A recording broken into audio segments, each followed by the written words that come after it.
to read from the same page and to rebuild and reassess a new relationship that looks after a mutual interest and mutual respect for both parties. We are in desperate need to have order back.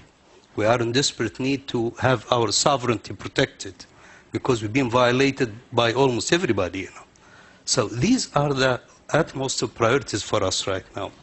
To rebuild the trust, the first thing, as I said before, is to read from the first page.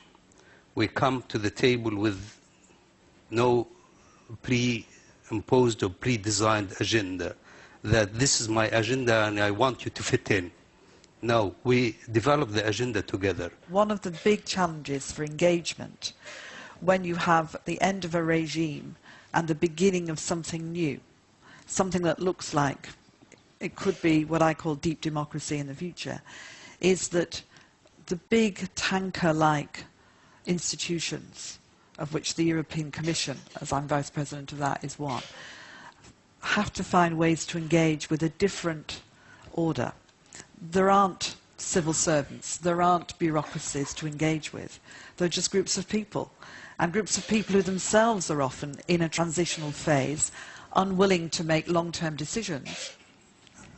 Not surprisingly, I disagree that we've abandoned Libya. In terms of, I think, the media and the imagery, not surprisingly too, Syria has become the picture that we're all looking at and where we're all putting as much effort as possible, and I'll come on to that. But in terms of what we're trying to do in Libya, from a European perspective, we've worked out very clearly with the interim government, with our colleagues and partners from the United Nations, where we think we can add value to what's happening. So people looking at the security sector reform, border management, how to support the growth and development of this infrastructure of capacity to be able to ensure that delivery can take place by a government that didn't have an infrastructure before. I think what I was alluding to earlier about the challenges of trying to engage with those who themselves are interim is difficult on both sides, because you're trying to set down a long-term strategic plan as much as short-term help. And what Europe does extremely well is be there for the